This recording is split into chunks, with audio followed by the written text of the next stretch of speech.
Bonjour à toutes et à tous et bienvenue dans Ikoma News TV, dans votre émission Décryptage politique. Tout ça, dans la chaîne YouTube Nabiso.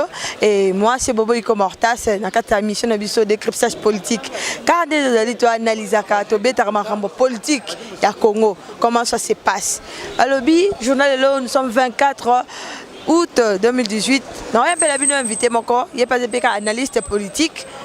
Aroya a se présenter en tout cas à salle entraîner et aux amalam à se présenter Yemoko Nakatia micro de la chaîne YouTube.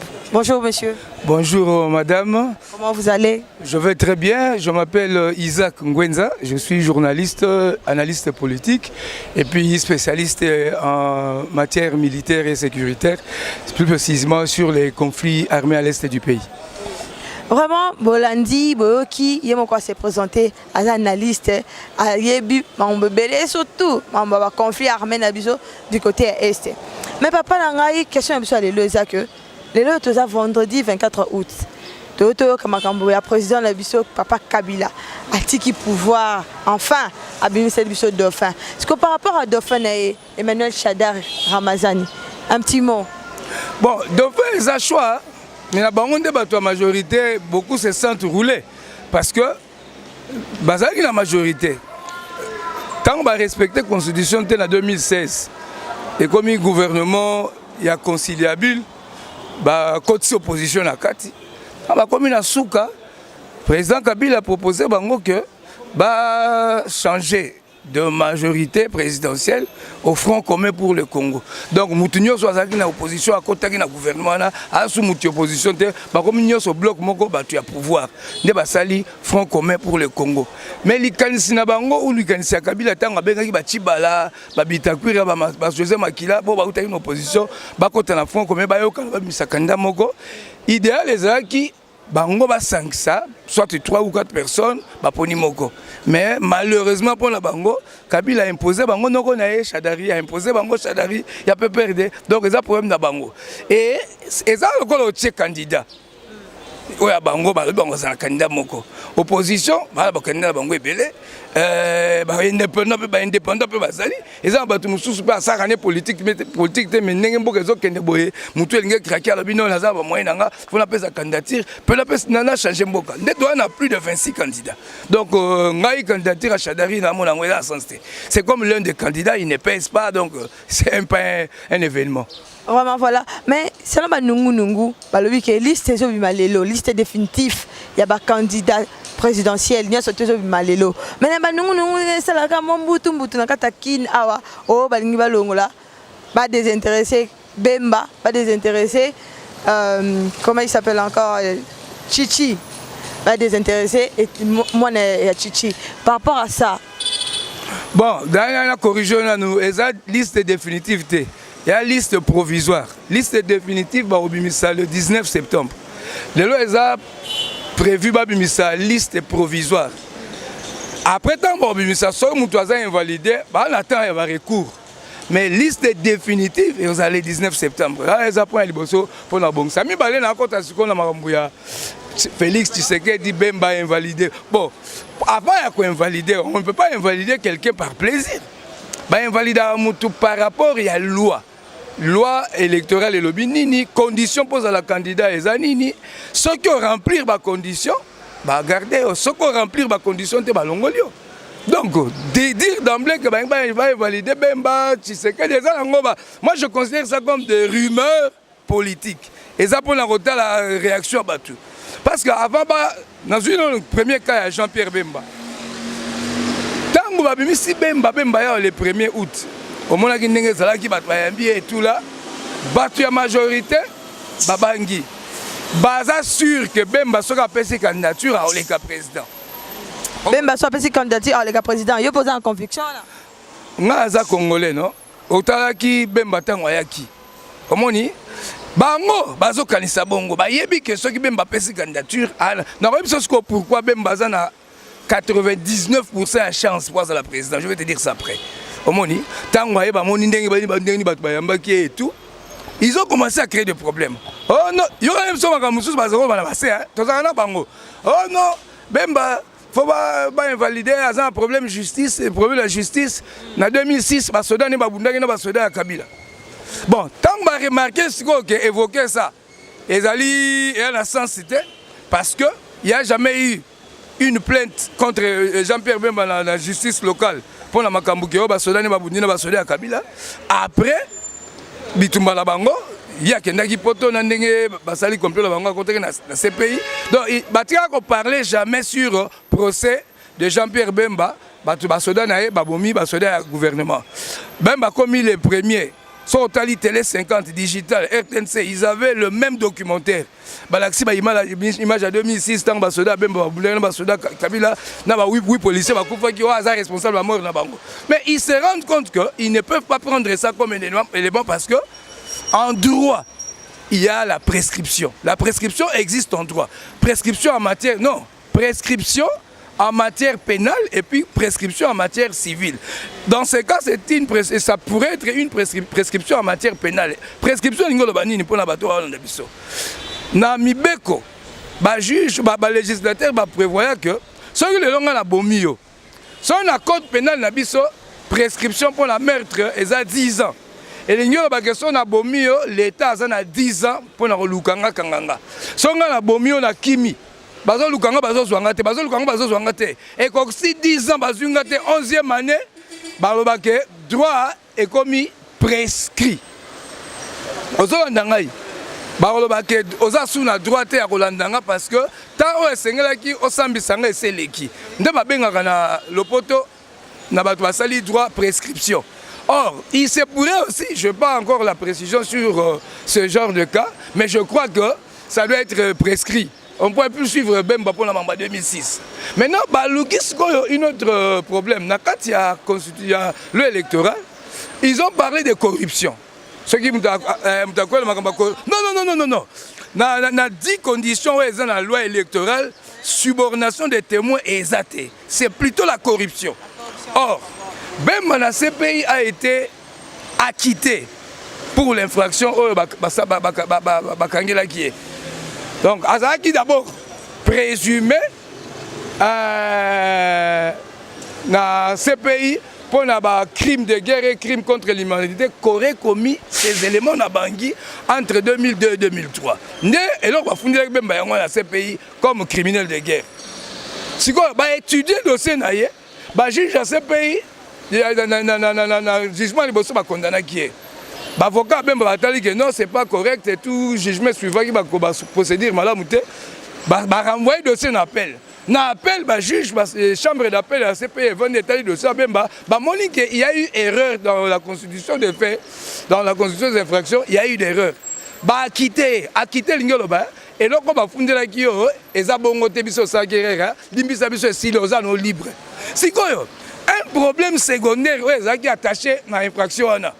Et quand on a un problème, d'ailleurs, si on a même juriste, même maman secrétaire général, Bazaï va expliquer qu'il y a une conférence à Sali, que normalement, subordination de témoins c'était subsidiaire. On pouvait même d'abord subordination de témoins et ça corruption. On m'a dit subordination de témoins, ça le là, au tchaki ba témoin pression, baloba pour yo ou bien baloba te. Hein, le la moins influence. Corruption. Et au petit batumbango corrompre, vous voyez. Donc, même quand il y a subordination de témoins, et il y a une loi électorale. Donc, il y a une raison valable, motif valable, il est congolais du sang, il y a une double nationalité, il y a un problème, il y a un casier judiciaire salité. Bemba n'a jamais été condamné, il a été acquitté. Donc, bien sûr. Si on a contre la Félix, bon, Félix n'a habité, bon, il y a Félix, pas le banine. Invalidé par rapport à non politique, soi-disant, ma cours, ma diplôme. Bon, je ne sais pas. Si on a un diplôme, il faut que la Constitution. La Constitution, lobby Nini pose à la présidente. Pose à la licenciée, graduée. Il faut d'abord la Constitution. Autant la personne qui Félix à répondre à la condition en athée. Bon, en tout cas, je ne sais pas. Namonaki sikate oyo bon faut aller côté dans nous dossier Tshisekedi pour savoir s'il remplit les conditions ou pas, mais Ce qui Mibe Kwambo que lobby pose à la présidente, pose à la licenciée. Et que Félix Tshisekedi n'est pas licencié, ils auront raison. Donc, ce qui est correct, il est correct, maman. Donc, moi, je ne fais pas les choses dans sentiment. Mais par rapport à Moïse Katumbi, bon, il y a Moïse, c'est ridicule. C'est vraiment ridicule parce que Moïse est congolais. Il n'y a pas longtemps, oh, il a un passeport italien. Et à Bozoba. Maintenant, comme il a un passeport biométrique, ça, c'est pas un problème. Est-ce que Bemba a un passeport biométrique?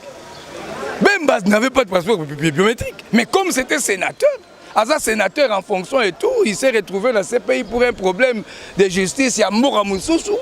Après, Monica est innocent, Tikié, 10 ans après. Et chez Okitundo, il était obligé de lui faire avec recommandation à Kengo comme président du Sénat. C'est là qui est passeport diplomatique. Et passeport diplomatique même à Zongi. Donc, Katumbi, on peut aussi l'établir un passeport biométrique. Soit il est congolais, il a droit d'un passeport pour la personne à la.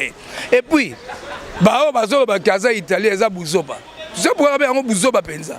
Parce que, en 2006, elle a été gouverneur à Katanga pendant plus de 10 ans. Donc là, on n'a pas. C'est maintenant Kaza italien, ils ont sens. Et alors, quand Bouzoba Moussouto, on a chaloupa. Oh, il y a congolais. Alors que Moutabo Tomé, il y a congolais tout. Et c'est congolais, il y a pour son autre. Tu vois un peu ça là. Donc, on les a Bouzoba.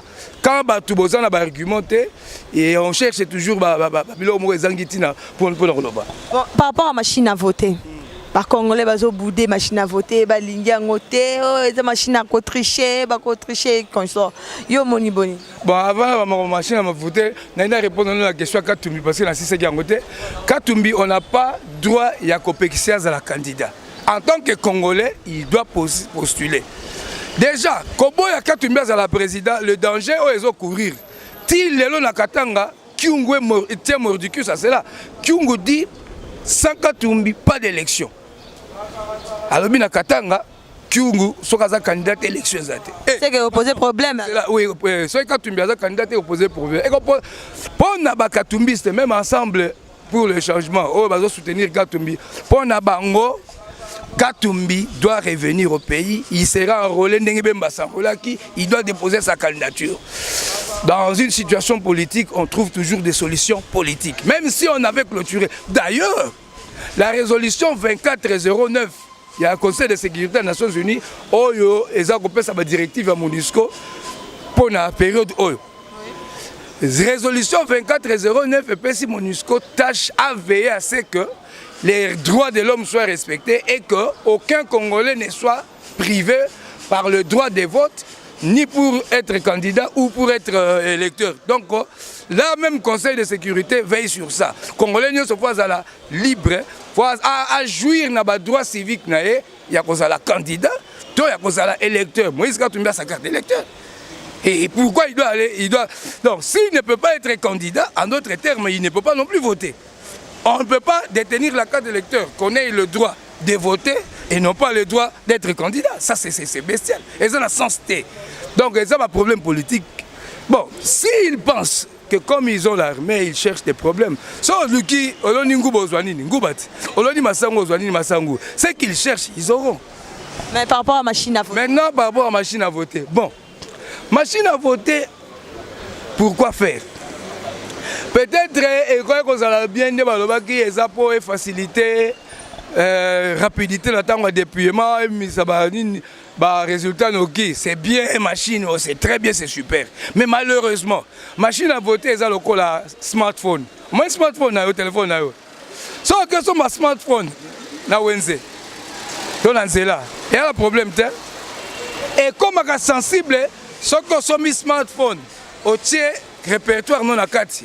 Au tient ba photo na yo, au tient ba nzembo. Donc il y a occasion. Il y a occasion de au sommet penza ya sika. Et comme on a un problème, ce qu'on tient, la photo na yo na kati, on tient le numéro de téléphone, on tient biloko na kati. Dès qu'on est sensible, on peut faire tout avec ça. Mais machine à voter car on a un problème. Et comme on a un problème, ça va continuer à donner la kati. La liste d'électeurs, il y a un candidat pour imprimer bango. C'est à ce moment-là qu'on peut tricher.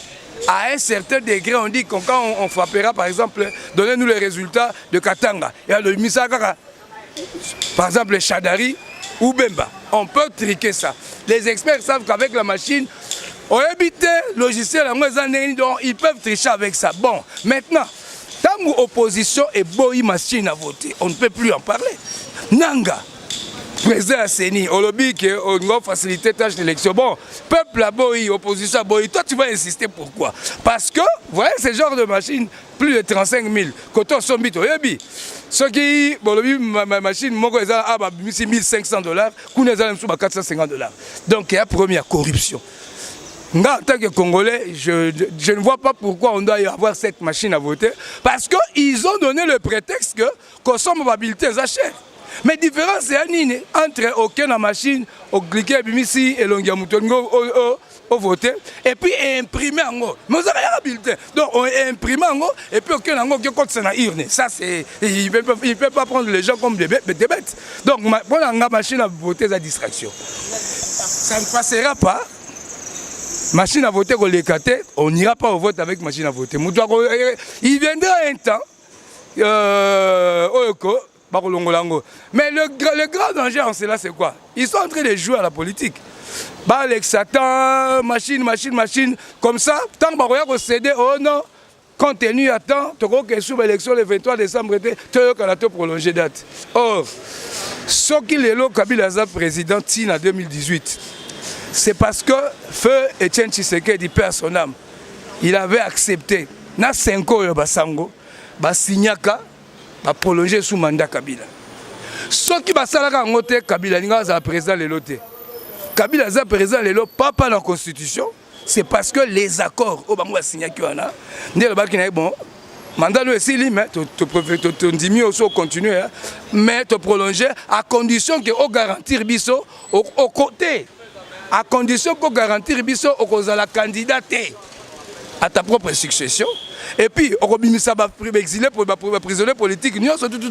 Mais il n'a pas respecté ça. Mais en parlant de ça, par rapport à ça, est-ce que vous croyez que Roby Misabango, parce qu'il a déposé, après de faire l'exilé politique et surtout il a musé Laurent Désiré Kabila, condamné à mort? Absolument.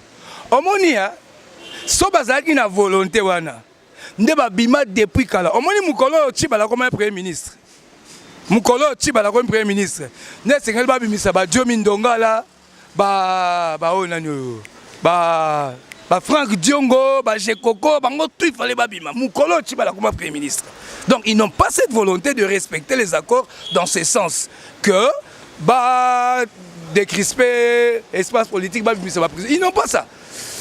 Pour babimata, il dit quand même. Et ça, Kabila a dit que tout le monde sort. D'abord, il est le juge et le magistrat suprême. Tango a sali en côté. C'est pas maintenant que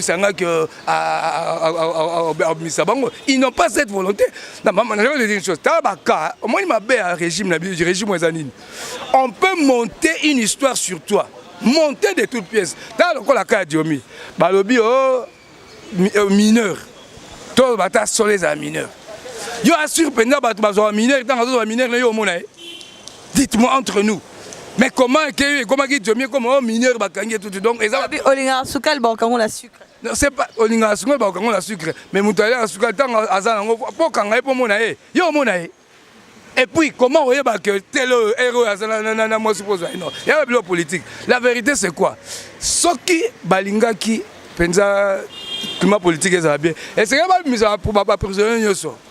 Malheureusement, et le la majorité bazoye baté. Que sont comme le 23 décembre, l'élection est salamité. Les politiciens sont fixer date. Mais aucun, alors mon côté a coupé ça sous Kabila un jour de plus. Personne, ni Bemba, ni Félix, ni qui que ce soit, ni même Senko, ni même peuple. On a une transition sans Kabila. Transition, c'est certain. Sans Kabila, c'est certain. Parce que pour Kabila continuer, il faut Tshisekedi va signer, Bemba, la société, oh, Moutoumoko a signé les sous-soutés parce que, première fois quand ils ont signé, Aboy comme prisonnier politique, il n'a pas posé sa candidature ici parce que a respecté la Constitution. D'abord, il n'a pas respecté la Constitution. Ce n'est pas le respect de la Constitution, c'est le respect des accords. Parce que la Constitution, il a violé mille fois. Parce que s'il devait respecter la Constitution, au moins en 2015, tant que ba manœuvre pour changer loi électorale, Kabila pèse sa candidature. 5 jours à Kinshasa, c'était ville morte, baboy comme ça, mais ça là. L'élection, c'est convoqué en haut. Et c'est convoqué l'élection. En septembre, il y a 2000. Il fallait organiser l'élection en septembre, il y a 2016. À Sali Angote. À violer la constitution. Nous savons que après l'élection en 2016, pourquoi? Parce qu'il n'était plus candidat. Ce qui me tente de manœuvre, il a changé la constitution en janvier 2015. Ce qui est Simbaka, l'élection en 2016 sans problème. Comme le peuple a dit non, on ne peut pas changer la loi électorale pour donner la chance à Kabila d'être encore candidat pour briguer un 3e mandat. Batubaboya en 2015. Fait un mandat en 2016. S'il était démocrate, père de la démocratie, il n'a pas falsifié l'histoire. En 2015, avant Babimisa Makambu, il a changé la constitution ou bien loi électorale. Oh, bah, tu vas 5 jours à Marchawa.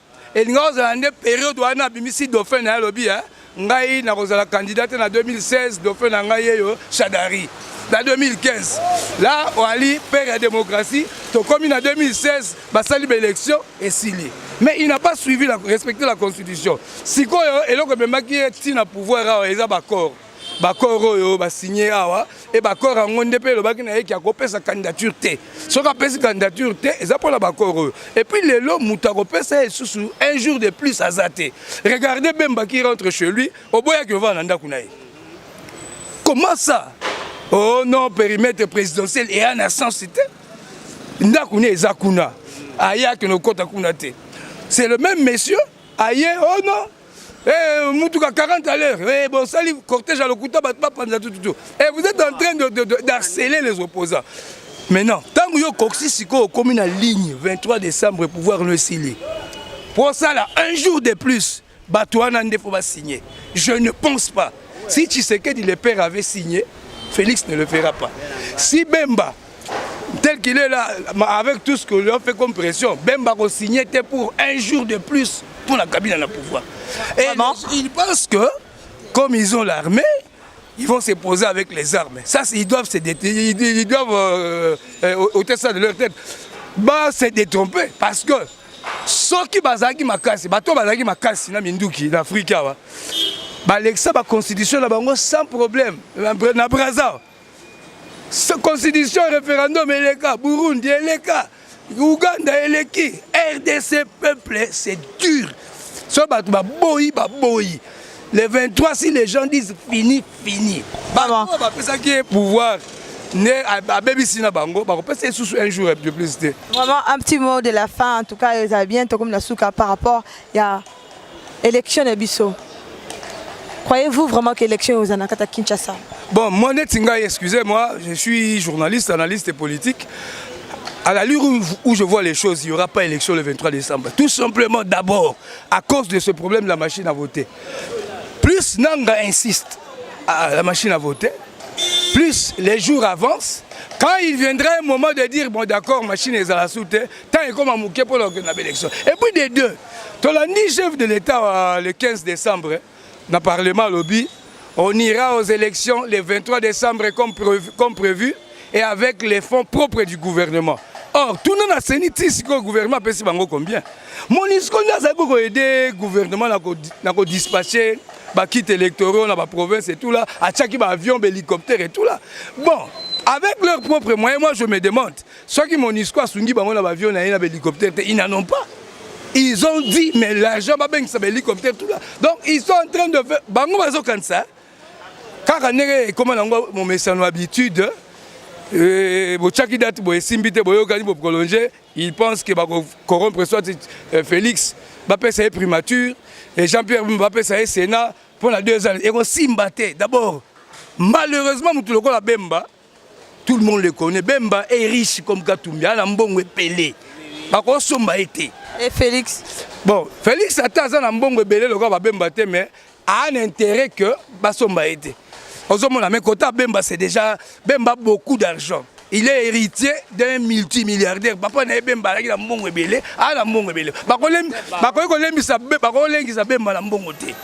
Même Tshisekedi lelo bakolengi la mbongo te. Donc calcul à ma be. Ce qui balingi, to kena élection le 23 décembre. Na prisonnier politique to kena ndinga bien. On peut le pardonner. Mais si ils vont terminer à l'exil. Hein, dans Sukiwana. Merci beaucoup. Bandeko Ikoma News TV, Bolandi, Israël, Isaac, pardon, monsieur Isaac Ngwenza, a sali décryptage politique.